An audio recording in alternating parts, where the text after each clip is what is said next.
Petrobras apresenta um programa vencedor do Prêmio Roquete Pinto, uma promoção da Associação das Rádios Públicas do Brasil, com patrocínio da Petrobras e apoio do Ministério da Cultura através da Lei Federal de Incentivo à Cultura.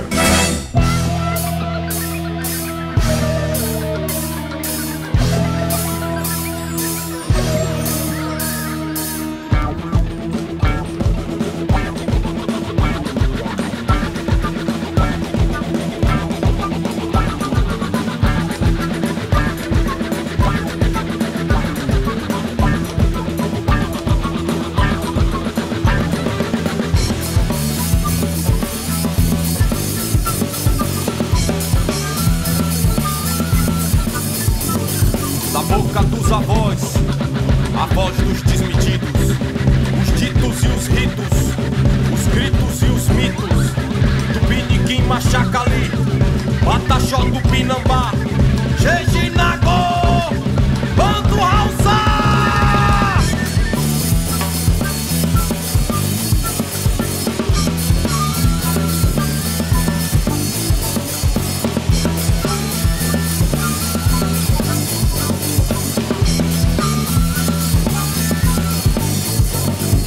Pedras nas trilhas, brilha o ouro do mascate. As balas e as valas, as falas e as tralhas. Aziz Maron, Agimedauá, Lucas Giraldino, Chico Romero, Mendes Sá. Vozes. Está começando Vozes dos Ilhéus.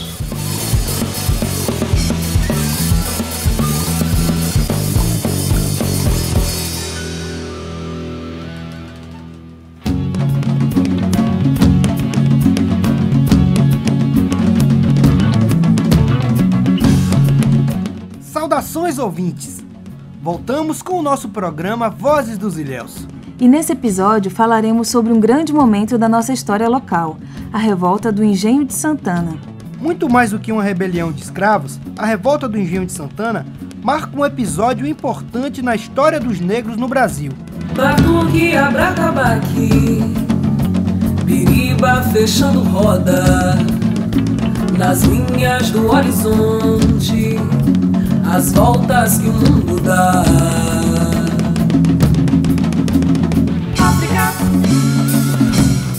O Engenho de Santana é uma história interessante. É o útero de Ilhéus. O Engenho de Santana é o útero de Ilhéus. Como é que a coisa aconteceu em termos da história que está aí assentada? Foi um engenho dado a Mendes Sá, né? E Mendes Sá era um nobre e implantou um engenho ultramoderno para aquela época, que era movido a roda d'água, não é? Também tinha dinheiro a rodo, que ele era governador-geral do Brasil, não é? Então, ele tinha condições de construir um excelente engenho. E depois, Mendes Sá morreu, deixou para a filha morreu, não deixou herdeiro, deixou para uma instituição religiosa da Europa, e essa instituição religiosa administrava o engenho à distância. Depois vem Pombal e expulsa os jesuítas do Brasil. O engenho vai à asta pública, é arrematado por uma pessoa, e aí começa uma cadeia sucessória até que finalmente a cultura da cana-de-açúcar se torna um desastre no Brasil e todos os engenhos faliram. Essa é a história que está aí assentada, e Terezinha Macis, no seu livro Viagem ao Engenho de Santana, ela conta isto em pormenores. Mary Ann Mahoney também, nos seus escritos, conta tudo isso. Stuart também conta isso, muito bem detalhado. Então, essa história está registrada. Outra história curiosa nos remonta à capela rural mais antiga do Brasil, a Capela de Nossa Senhora de Santana. Construída à base de pedra e cal, sua origem nos leva a uma lenda muito conhecida na região de Ilhéus.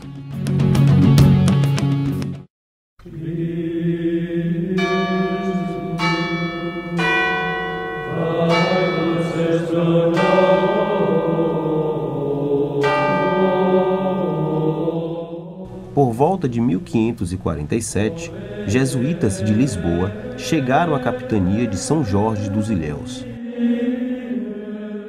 Irmão, precisamos catequizar esses nativos, levar-lhes a nossa fé. Não podemos esquecer também dos colonos da lavoura. Na sesmaria doada pela Condessa de Linhares, os padres iriam erguer uma capela em honra a Nossa Senhora Santana, que deu nome ao local. Trouxemos de Portugal a imagem de Santa Santana. Enquanto a capela é construída, guardaremos nossa imagem nesta pequena cabana. Certo dia, ao acordarem, Vamos, gente, vamos! Precisamos adiantar esta obra! Vamos, vamos, vamos! Ao chegarem na cabana, encontraram um local vazio. Oh, meu Deus, onde está a Santa? Meu santo pai, o que pode ter acontecido à imagem de nosso santo, pá? Atônitos, os jesuítas saíram à procura da santa. Olha ali! Olha ele ali! Encontraram a imagem sobre as pedras da corredeira que passava por ali. Graças ao nosso bom Deus, achamos a imagem da nossa santa. Aleluia! Aleluia! Aleluia!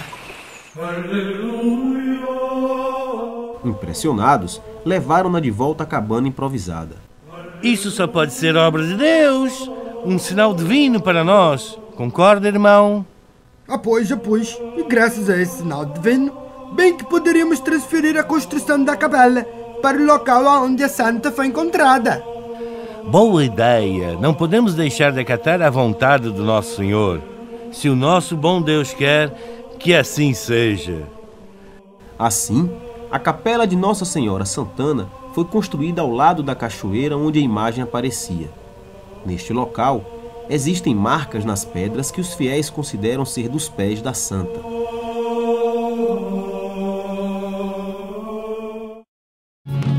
Essa lenda é importante porque reforça a tradição oral, passada através das gerações de escravos. A origem de muitos desses negros está perdida na noite dos tempos, nunca mais será recuperada. Há casos em que a tradição oral foi muito forte e preservou a história. Eu lhe conto um exemplo. Foi trazida de Ilechá, que hoje é um estado da Nigéria. Naquele tempo era uma cidade-estado. E Ilechá foi arrasada com guerras tribais e quase toda a população foi vendida para o Novo Mundo.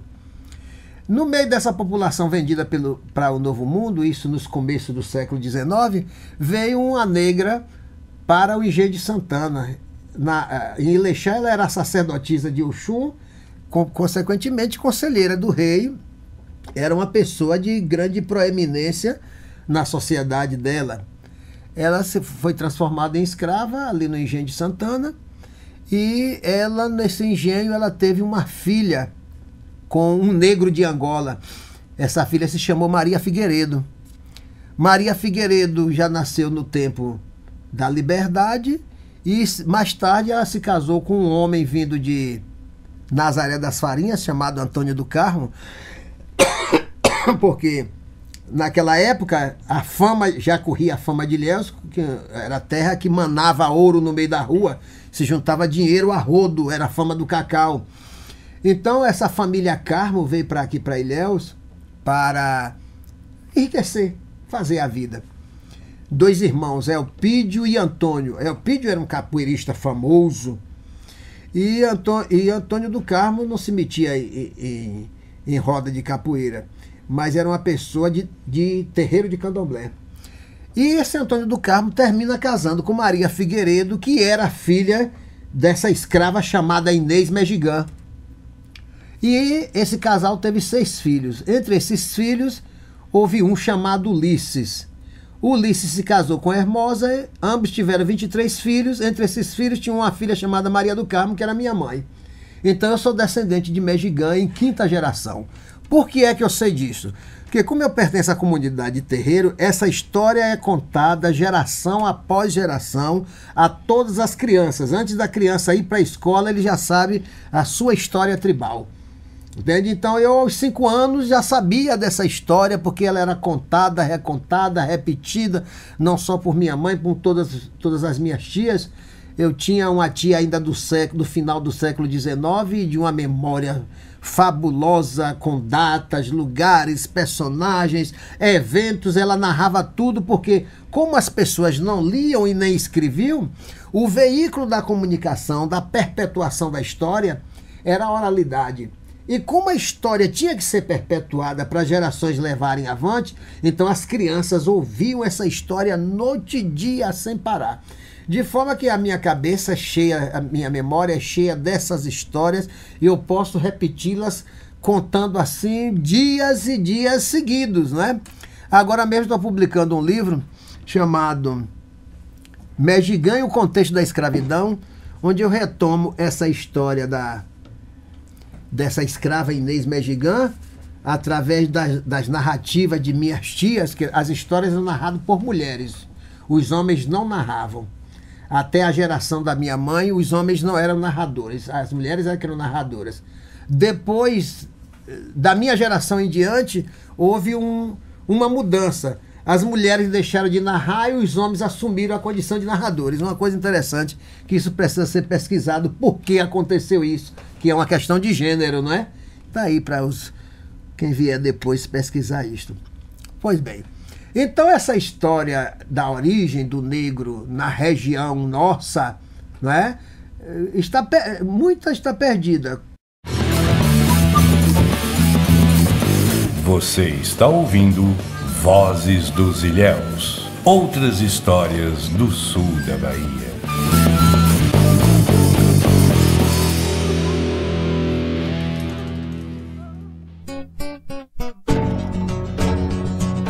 Meu pai oloro,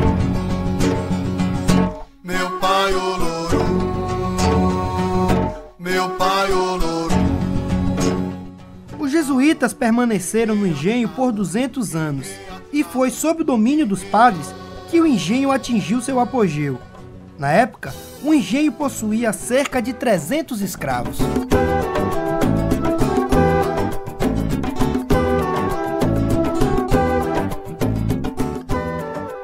Quando o engenho se tornou a Fazenda de Santa Maria, ganhou destaque entre as províncias com uma produção anual de 10.000 arrobas. Mas as condições de engenho não eram das melhores. Primeiro, uma condição subhumana, não é?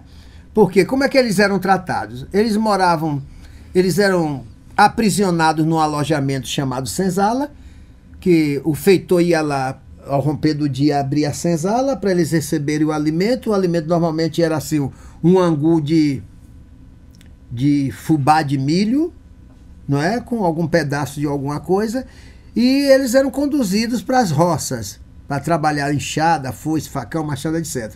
Enquanto houvesse luz do sol, eles estavam trabalhando. Ao anoitecer, eles voltavam, recebiam outro alimento, iam para o alojamento e o feitor trancava o alojamento para só abrir no outro dia de manhã. Então, a partir daí, você vê a condição subhumana. Depois disso, trabalhar no engenho, que tinha uma maquinaria que a gente hoje já não faz mais ideia, né? E eu não tenho mais condição de descrever para vocês máquina por máquina, estou chamando de máquina aí entre aspas, peça por peça. Havia, primeiro, o plantio, o preparo da terra, o plantio da cana, a colheita da cana, o transporte da cana, a moenda da cana, que isso é trabalho de animalesco, não é? Que hoje você tem a máquina faz tudo isso em poucas horas. Aquela cauda ia para o fogo em grandes taxas do tamanho desta sala, né? Que eram mexidas até um determinado ponto. Quando estava no ponto de melada, era jogado dentro de uns coxos, ou então colocado dentro de uns sinos de barro que tinha um furo embaixo. E aí esperava tantos dias para aquilo resfriar, empedrar, para depois ser moído, ensacado, acondicionado, não sei em quê, e era mandado para a Europa. Tudo isso era feito para a Europa, não era feito para o Brasil. Como a nossa melhor uva, a nossa melhor maçã, a nossa melhor pera, não somos nós que comemos. Quem come é os europeus, nós comemos o resto do resto, até hoje. Até hoje o Brasil faz isso. Até hoje, tudo de bom, tudo do melhor é exportado. E nós vamos para o supermercado pensando que estamos comendo a fina flor da nossa produção, nós estamos comendo o resto que o europeu não quis. A verdade é essa. Né? O europeu não vai admitir na exposição uma fruta com a manchinha preta, Basta aparecer uma manchinha preta e a fruta é retirada. Você vá no tabuleiro das maçãs, que você vê em qualquer supermercado. Todas aquelas maçãs estão pintadinhas de bactéria, porque aquilo europeu não vai comer. Aquilo é comida para brasileiro.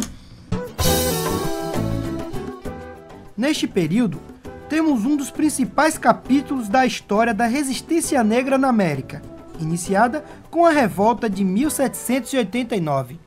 Principalmente há um evento que aconteceu no Engenho de Santana que não aconteceu em nenhum outro lugar do mundo. É que um grupo de negros revoltados tomaram o engenho de assalto, mataram o feitor e impuseram uma condição escrita para voltar ao trabalho.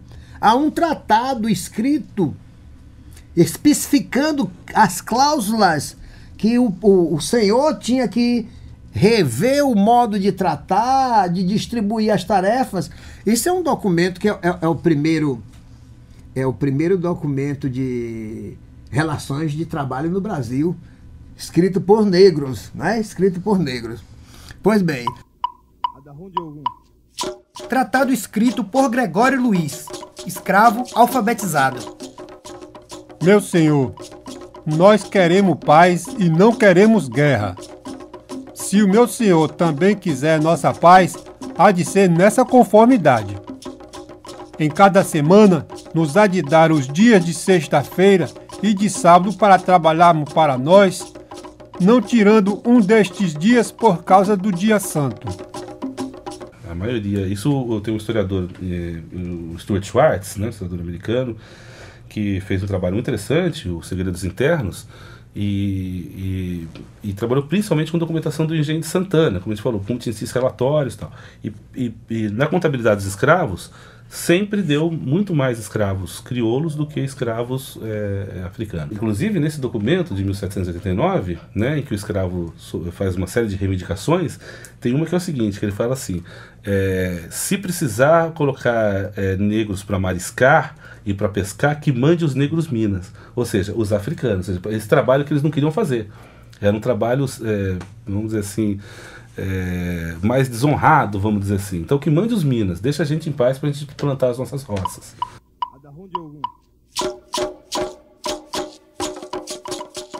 A tarefa de cana há de ser a 5 mãos e não de 6, e a de 10 canas em cada feixe.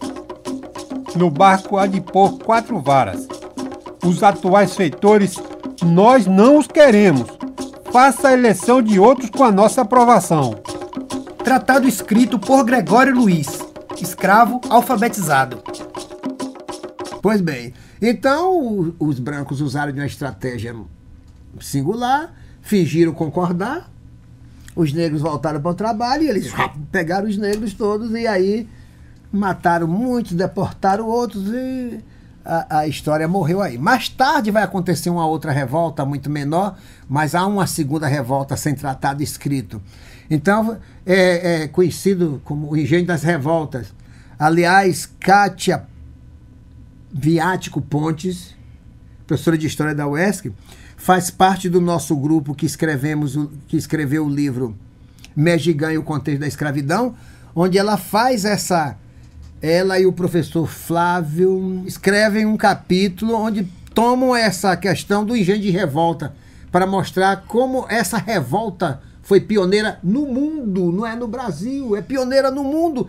Isso, enquanto a Europa estava fazendo a Revolução Francesa, o Brasil fazia revolta de escravos numa colônia portuguesa chamada São Jorge dos Ilhéus. Isso é um fenômeno, sabe? E o brasileiro não dá importância a isto, não dá importância a essa memória.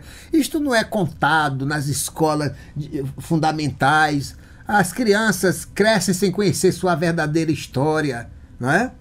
Pois bem, então esse engenho, chamado também Engenho das Revoltas, foi um locus inusitado na história da escravidão no mundo.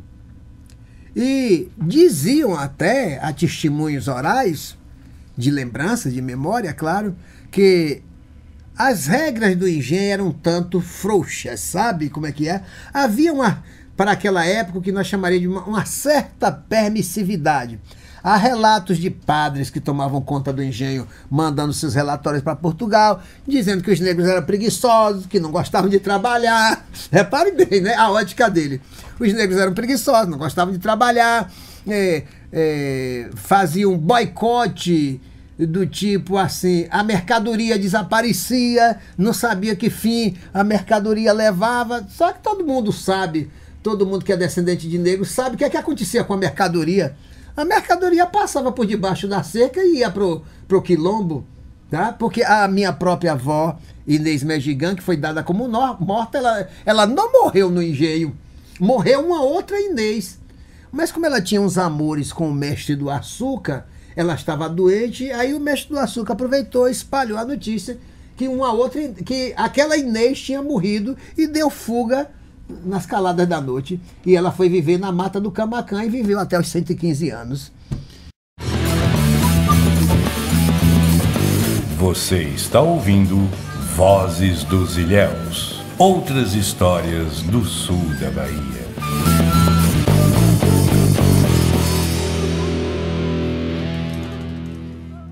Meu pai Oloro,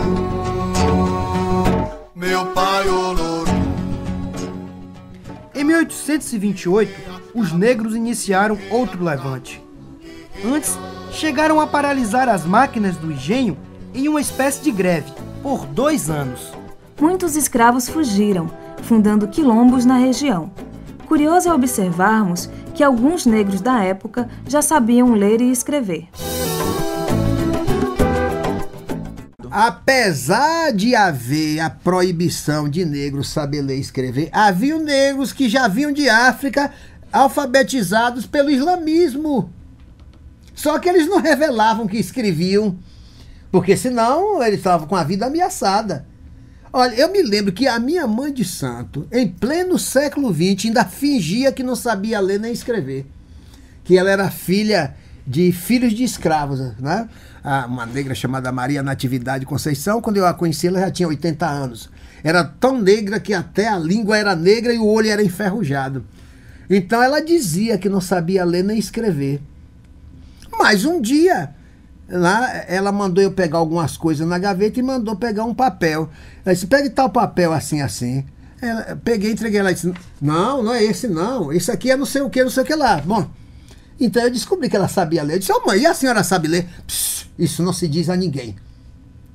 Então ainda era aquela ideologia que o negro que sabia ler e escrever tinha que esconder, porque isto era ameaçador. Entende? Então, naturalmente, no engenho havia negros vindos de África islamizados, porque o Islã, a primeira coisa que fazia era alfabetizar. Por quê? Para poder ler o Alcorão. Porque se não lesse o Alcorão, não conheceria a lei da verdade, da eternidade. Então, qualquer indivíduo, para ser islamizado, tem que saber ler e escrever. Então, negros que vinham do Sudão já eram islamizados, então eles escreviam. Como ficaram os negros do Engenho de Santana?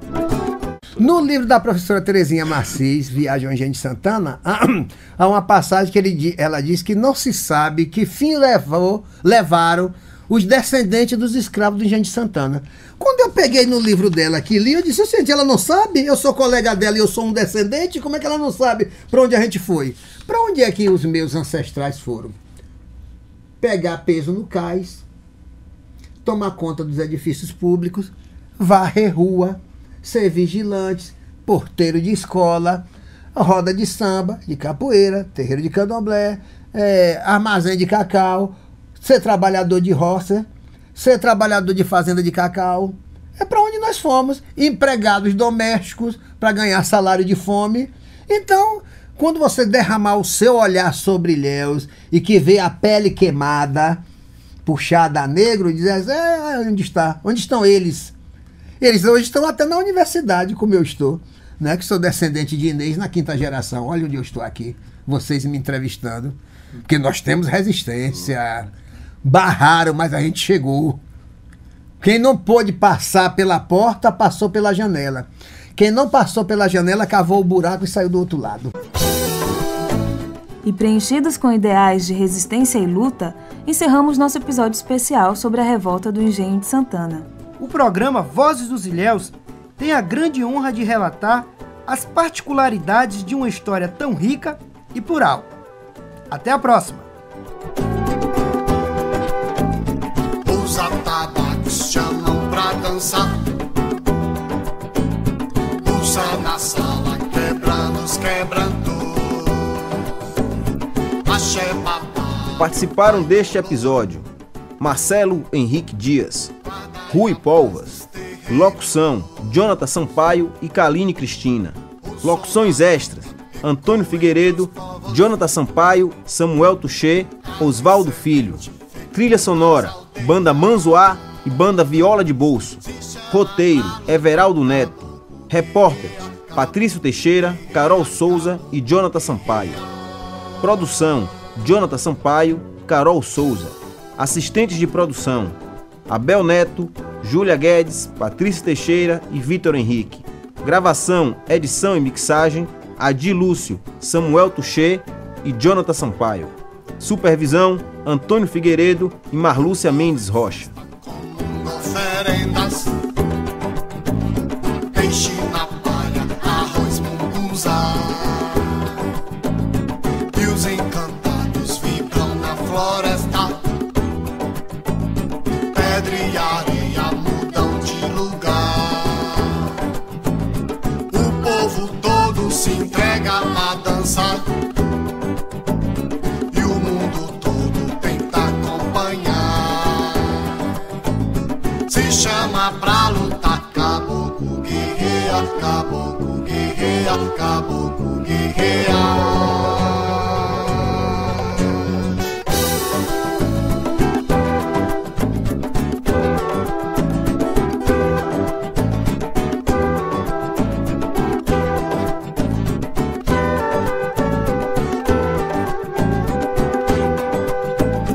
Escuta os velhos fechando a boca.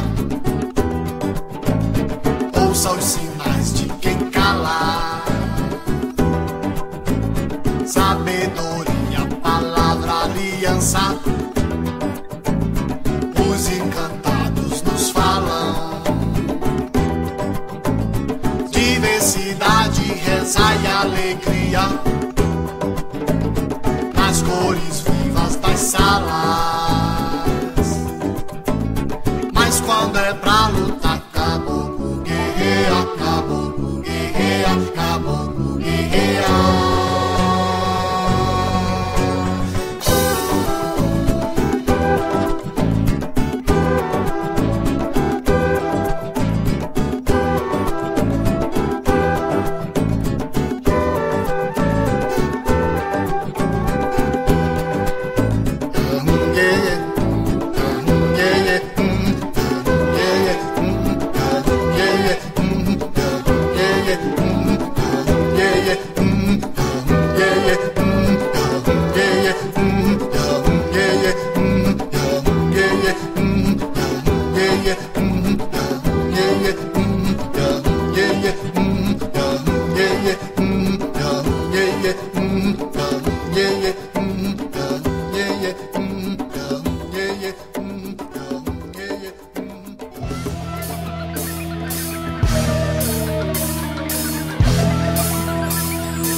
boca dos avós, a voz dos desmedidos, os ditos e os ritos, os gritos e os mitos, do Piniquim Machacali, Pataxó do Pinambá, Jejinagô, Bando Hausa!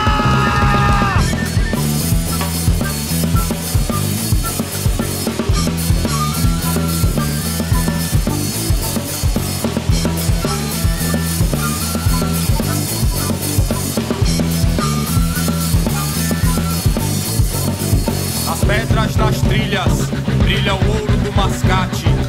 As balas e as valas, as falas e as tralhas. Aziz Marom, Medauá, Lucas Giraldino, Chico Romero, Mendes Sá.